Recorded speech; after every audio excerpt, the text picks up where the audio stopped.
Imagine standing at a crossroads. You hesitate, left or right. You feel the weight of decision pressing on your chest. Every fiber of your being insists that the choice is yours, that you and no one else hold the power to decide. But what if this sensation is nothing more than an elaborate illusion? What if the choice has already been made, written into the fabric of reality, long before you even paused to think? This is the paradox at the heart of the free will debate. On the one hand, we experience life as a series of choices, large and small. We feel guilty when we fail, proud when we succeed, resentful when wronged, and forgiving when we let go. All of these emotions presuppose that people could have acted otherwise, that the student could have studied harder, the thief could have resisted temptation, the leader could have chosen peace instead of war. Our moral world is built on the foundation of free will. Without it, justice, responsibility, and even love begin to unravel. Yet, countless voices throughout history have whispered a darker truth: that freedom is a mirage, that everything we do is dictated not by choice, but by cause and effect, by chains of events stretching back before our birth. Perhaps we are not authors of our lives, but characters reading from a script already written. And the unsettling possibility is that free will is not the engine of human dignity we imagine it to be, but a trick of consciousness, a story our brains tell us after the fact. And so we arrive at a question that shakes the core of human identity. Are we truly free, or are we merely puppets, tangled in strings we cannot see? This question is not confined to dusty philosophy classrooms. It bleeds into everything: law, religion, relationships, politics, self-worth. If free will is real, then guilt and praise, punishment and reward, hope and despair all make sense. If free will is an illusion, then the very way we organize society collapses into absurdity. Imagine prisons filled not with criminals who chose to commit crimes, but with unlucky human beings who were simply pushed by biology and circumstance into doing what they could never avoid. Imagine lovers not choosing one another freely, but colliding like billiard balls under forces they could never control. Imagine ambition and regret reduced to the same cosmic joke: you could never have done otherwise. This debate is not academic trivia. It is the ground beneath your feet. To ask whether free will is an illusion is to ask what it means to be human. Are you the master of your destiny, or merely the passenger of a train whose tracks were laid long before you were born? That is the big question. And the answer, whatever it may be, changes everything. Long before brain scans and lab experiments, humanity wrestled with the mystery of free will through myth, religion, and early philosophy. To the ancients, the tension between freedom and fate was not a sterile abstraction. It was the drama of existence itself. The Greeks gave this paradox its first enduring shape. Aristotle believed that virtue depended on deliberation.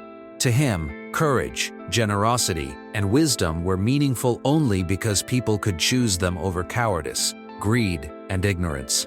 Without the ability to act otherwise, morality would collapse into nothingness. But the Stoics, in their search for tranquility, saw the world differently. They envisioned a cosmos governed by logos, a rational order in which everything unfolded as it must. For them, freedom was not about changing fate, but about aligning oneself with it, accepting necessity with serenity. In this vision, choice becomes an illusion, yet dignity survives through acceptance. Religion took the question even further, framing it as a cosmic struggle. In Christianity, the stakes of free will were eternal. If humans were truly free, then sin and virtue had meaning, and salvation or damnation followed from choice. Augustine wrestled with this tension, insisting that while humans have will, It is tainted by original sin, bent away from the good unless redeemed by divine grace. Later, Calvinist thought took a harsher stance: predestination. Here, the fate of every soul was fixed before birth, chosen by God's inscrutable will. Yet still, believers lived as though their choices mattered, suspended between freedom and destiny. Eastern traditions offered their own interpretations. Hinduism speaks of karma, the binding law of cause and effect that shapes destiny across lifetimes. Here, free will seems constrained, but not erased. Each act plants seeds for future outcomes, a delicate interplay between freedom and inevitability. Buddhism, too, challenges our intuition of self and agency. If the self is an illusion, then so is the notion of a freely choosing subject. Yet Buddhism does not collapse into despair. It teaches liberation through awareness, suggesting that by understanding the forces that condition us, we can transcend them. Across these ancient and religious frameworks, the same haunting pattern emerges. Freedom and fate are never fully separated. They intertwine like shadow and light. At times, human beings are granted the power to choose. At others, they are bound by destiny, divine decree, or cosmic law. What unites these traditions is the recognition that this question is not trivial. It is the foundation of ethics, justice, and meaning itself. The ancients handed down a paradox that remains unresolved. If the universe is ordered, then our freedom may be constrained. Yet if freedom is real, then the universe must bend to the will of the human spirit. From these first battles of thought, the debate only grew fiercer. As the ancient world gave way to the modern, the debate over free will entered a new battlefield: reason, science, and the emerging philosophy of the Enlightenment. What had once been argued in temples and monasteries was now dissected in lecture halls, under the sharp light of logic and experiment. This man was not worth it. Descartes insisted that humans were more than machines. For him, the mind and body were two distinct substances. The res cogitans, the thinking thing, stood apart from the deterministic chains of the physical world. In his dualism, freedom lived in the soul, immune to the predictable mechanics of matter. Yet, not all agreed. Baruch Spinoza, Descartes' intellectual heir and fiercest critic, saw the universe as one seamless substance, governed by necessity. To Spinoza, freedom was not the ability to alter fate, but the clarity to understand it. To recognize that you could never have done otherwise was not to despair, but to find liberation in truth. David Hume, the great skeptic, offered yet another twist. He believed freedom could exist, but only in a different sense than most imagined. To Hume, free will was not the absence of causation. It was the ability to act according to one's desires, even if those desires were themselves shaped by prior causes. You are free, he argued, when you are not coerced, when your actions flow from your own character. This view, later called Compatibilism, sought to reconcile determinism with human responsibility, a compromise that still dominates much of modern philosophy. Science, however, began to raise the stakes. In the 18th and 19th centuries, Newtonian physics painted the universe as a vast machine, every atom in motion dictated by prior states.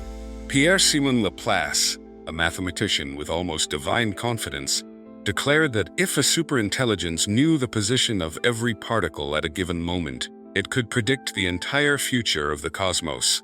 No uncertainty, no freedom, no surprises, only inevitability. This chilling vision became known as Laplace's demon, and it cast a long shadow over the idea of free will. As psychology emerged, the blows to human freedom deepened. Freud described the unconscious as a hidden puppeteer, shaping desires and fears long before the conscious mind caught up. Behaviorists, like B.S. Skinner, saw people as products of conditioning, their choices sculpted by reinforcement and punishment rather than by autonomy. The dream of absolute freedom began to look fragile, perhaps even naive. By the dawn of the 20th century, The debate had shifted from theology to physics, from parables to laboratories. What had once been framed as sin and salvation was now recast as determinism and mechanism. The question had not faded, it had only sharpened. Were we still free, or were we beginning to glimpse the bars of a cage we had mistaken for the open sky? The 20th century cracked open the human brain, and with it, the very heart of the free will debate. For centuries, philosophers had argued with words and thought experiments. Now, neuroscientists brought electrodes, brain scans, and experiments that seemed to pierce the illusion of freedom itself. In the 1980s, Benjamin Libet conducted a now famous study. He asked participants to flex their wrists whenever they chose, while measuring brain activity. What? And found they could. In other words, the brain decided before the mind knew it had. To many, this was proof that free will was a post hoc illusion, the conscious mind nothing more than a narrator explaining choices already made by unconscious processes. Subsequent experiments deepened the unease. More refined brain scans could predict, seconds in advance, which button someone would press or which option they would choose before they themselves had any conscious awareness. The implication was chilling. Our sense of control may simply be the last step in a chain that begins without us. But philosophy pushed back. Daniel Dennett, one of the most vocal defenders of compatibilism, argued that these experiments misunderstand what freedom truly is. Free will, he claimed, does not require absolute independence from causation. It requires that we act in ways consistent with our reasons, values, and character, even if those too are shaped by prior causes. What matters is not metaphysical independence, but practical agency, the capacity to reflect, to deliberate, to act according to who we are. Others, however, remain unconvinced. Hard determinists insist that compatibilism is a comforting illusion, a semantic trick that disguises the truth. No one is ever truly free. Every thought, every urge, every belief is the inevitable product of biology and environment. To them, freedom is a fairy tale we tell ourselves to make existence bearable. And then there is the question of randomness. Quantum physics shattered Laplace's clockwork determinism, revealing uncertainty at the smallest scales of reality. Some seized on this as hope. If the universe itself is not entirely predictable, perhaps there is room for free will. But randomness alone does not deliver freedom.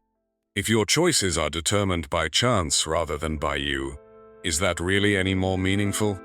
Freedom cannot be reduced to determinism, nor can it hide in randomness. It seems trapped between the two. And yet, the question refuses to die. In fact, it grows more urgent. Courts debate criminal responsibility in light of genetic predispositions and brain abnormalities. Psychologists ask whether addiction is a choice or a compulsion. Everyday people wonder whether they are truly steering their lives, or whether they are passengers carried by forces they cannot see. The modern debate leaves us in a strange place, pulled between science and philosophy, between despair and pragmatism. Perhaps we are not as free as we once believed.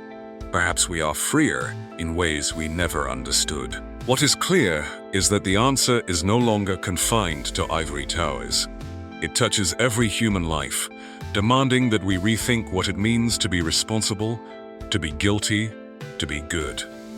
For most people, the question of free will is not just a thought experiment, it is the pulse of their daily lives. Every moment we tell ourselves stories of choice. I should have studied harder. I shouldn't have said that. I'll be better tomorrow. These stories are what give our lives shape, anchoring us in guilt, pride, regret, and hope. But if free will is an illusion, what becomes of these stories? Consider justice. Courts rest on the assumption that people could have acted differently. Punishment is meaningful only if the criminal freely chose to commit the crime. But if every action is the product of biology and circumstance, then prisons look less like instruments of justice and more like quarantine facilities, holding not the guilty, but the unlucky. Consider love. We imagine love as a choice, a decision to commit, to remain, to sacrifice. Yet if every attraction, every decision of a heart is predetermined, then love becomes less a vow than an inevitability. Does that make it weaker? But does it reveal something deeper? That love is as natural and unstoppable as gravity itself. Consider ambition. The belief that you could have done otherwise fuels motivation, discipline, and dreams. Without it, the language of success and failure dissolves. If your life unfolds as it must, then regret and striving are illusions. But perhaps, in that realization, there is also freedom. The freedom to stop blaming, to stop torturing yourself with what-ifs, and to live with acceptance of what is. I was a strong factor, but the word didn't confess. In the end, the debate over free will does not deliver an easy answer. It delivers a mirror. On one side, the human being as sovereign, capable of choice, responsible for destiny. On the other, the human being as a product of forces stretching back to the birth of the universe, their life unfolding like a story already written. Maybe the truth lies somewhere between. Maybe freedom is not absolute, but neither is it absent. We are constrained by biology, history, and circumstance, but within those limits, we carve out meaning, however fragile. And perhaps the greatest power of all is not to settle the debate, but to recognize its weight, to live as though your choices matter, even if you cannot prove they do, to take responsibility for your actions, not because metaphysics guarantees it, but because life demands it. So ask yourself, when you look back on your life, do you want to see a passenger carried by fate, or a being who, illusion or not, lived as if their choices shaped the world? The question of free will may never be resolved, but how you answer it in your own life, through your choices, your values, your courage, that is the debate that changes everything.